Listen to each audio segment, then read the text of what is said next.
হাসতে আমরা সবাই ভালোবাসি। আসুন আজ আপনাদের সঙ্গে একটু হাসাই যাক। গল্পকথার আসরে আপনাদের সকলকেই স্বাগত। আজ আপনাদের জন্য লেখক সুকুমার রায়ের পেটুক। হরিপদ, ও হরিপদ। হরিপদর আর সাড়াই নেই।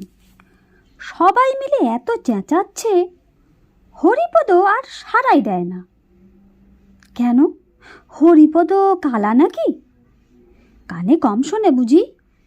না না, কম শুনবে কেন, বেশ দিব্যি পরিষ্কার শুনতে পায়। তবে কি হরিপদ বাড়ি নেই? তা কেন, হরিপদর মুখ ভরা ক্ষীরের নাড়ু। ফেলতেও পারে না, গিলতেও পারে না, কথা বলবে কি করে? আবার ডাক শুনে ছুটেও আসতে পারে না, তাহলে যে ধরা পড়ে যাবে। তাই সে তাড়াতাড়ি নাড়ু গিলছে আর জল খাচ্ছে।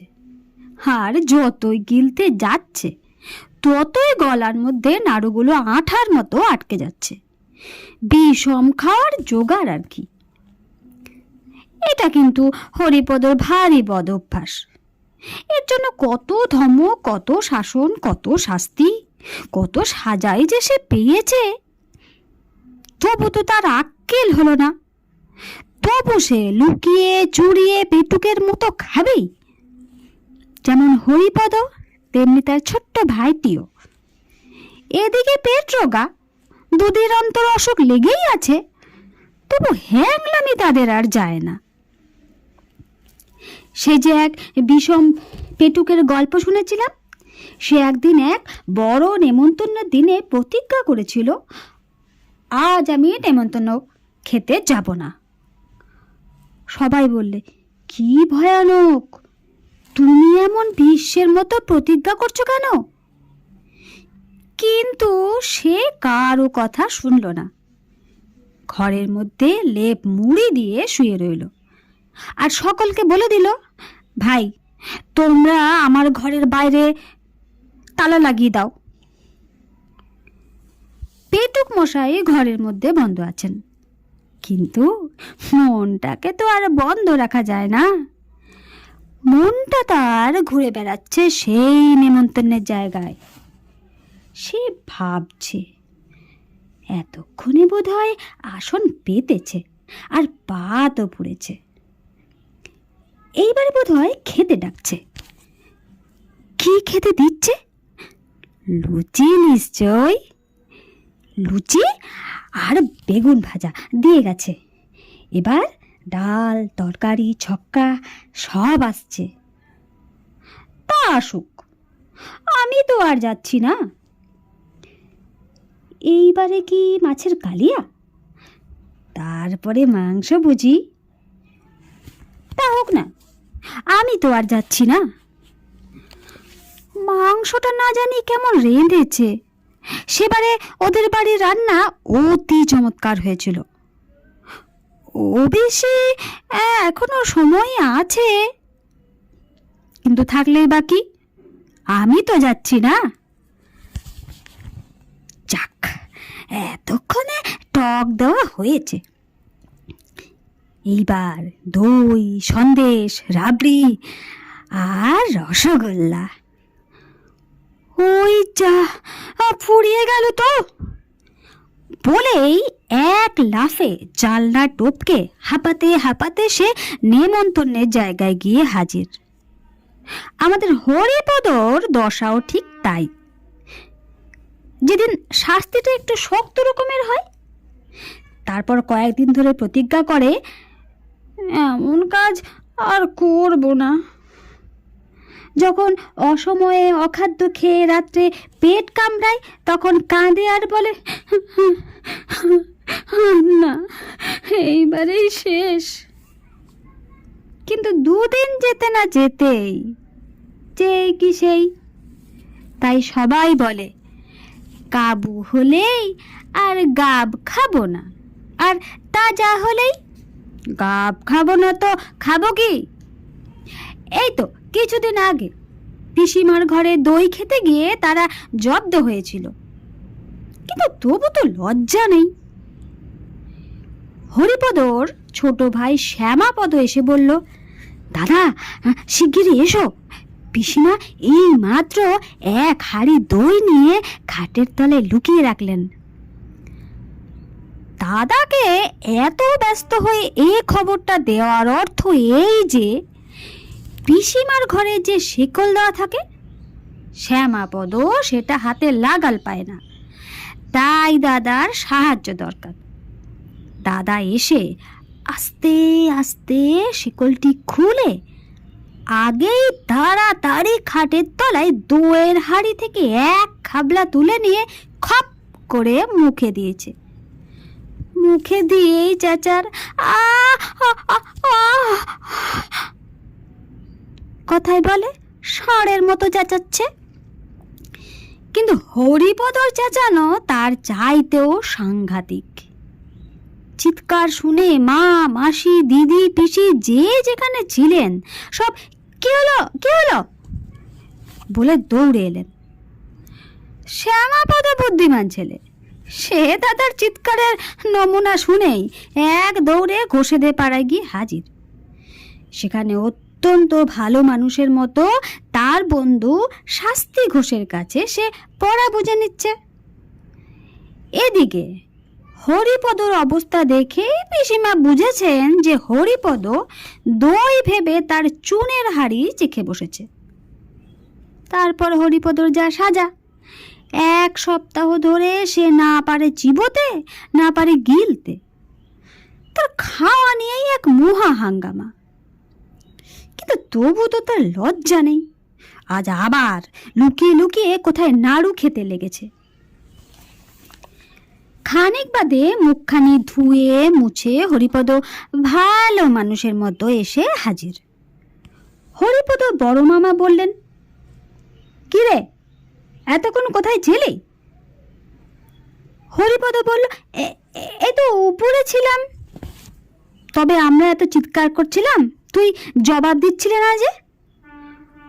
হরিপদ মাথা চুলকোতে চুলকোতে বলল, আগে জল খাচ্ছিলাম কি না। শুধু জল না, স্থলও ছিল। হরিপদ শুনে হাসতে লাগলো, যেন তার সঙ্গে ভারী একটা রসিকতা করা হয়েছে। এর মধ্যে তার মেজ মামা মুখখানা গম্ভীর করে এসে হাজির। তিনি ভিতর থেকে খবর এনেছেন যে হরিপদ একটু আগেই ভাড়ার ঘরে ঢুকেছিল, আর তারপর থেকে প্রায় 10-12খানা ক্ষীরের নাড়ু কম পড়েছে। তিনি এসেই হরিপদ বড় মামার সঙ্গে খানিকক্ষণ ইংরেজিতে ফিসফাস কি যেন বলা বলি করলেন।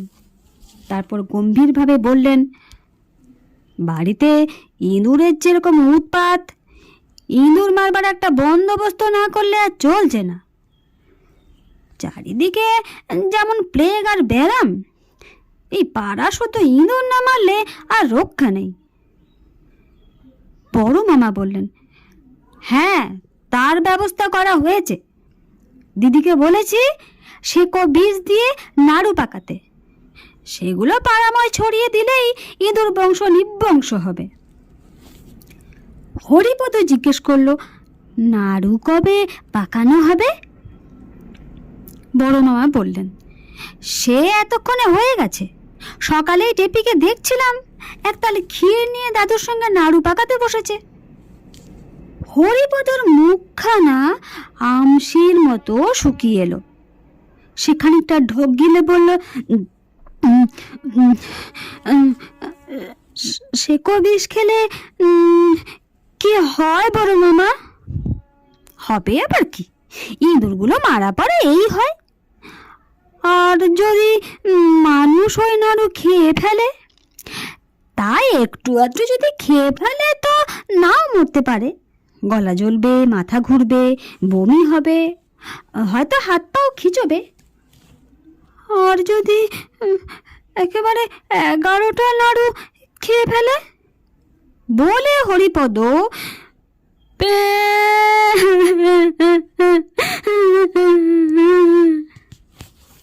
কাঁদতে লাগলো। তখন বড় মামা হাসি চেপে অত্যন্ত গম্ভীর হয়ে বললেন, বলিস কি রে, তুই খেয়েছিস নাকি? হরিপদ কাঁদতে কাঁদতে বলল, বড় মামা, তার মধ্যে 7টা খুব বড় বড় ছিল। তুমি শিগগিরই ডাক্তার ডাকো বড় মামা, আমার কিরকম গা ঝিমঝিমাল বমি বমি করছে। মেজ মামা দৌড়ে গিয়ে তার বন্ধু রমেশ ডাক্তারকে পাশের বাড়ি থেকে ডেকে আনলেন। তিনি এসে প্রথমে খুব একটা কড়া রকমের তেতো ওষুধ হরিপদকে খাইয়ে দিলেন। তারপর তাকে কি একটা শুঁকতে দিলেন। তার এমন ঝাঁজ যে বেচারা 2 চোখ দিয়ে দর দর করে জল পড়তে লাগলো। তারপর তারা সবাই মিলে লেপ কম্বল চাপা দিয়ে তাকে ঘামিয়ে অস্থির করে তুললেন। তারপর আরেকটা ভয়ানক উৎকট ওষুধ খাওয়ানো হলো। সে এমন বিস্বাদ আর এমন দুর্গন্ধ যে হরিপদ খেয়ে ওয়াক করে বমি করতে লাগলো। তারপর ডাক্তার তার পথ্যের ব্যবস্থা করে গেলেন। 3 দিন সে বিছানা ছেড়ে উঠতে পারবে না, চিরতার জল আর সাগু খেয়ে থাকবে। হরিপদ বলল, আমি উপরে মার কাছে যাব।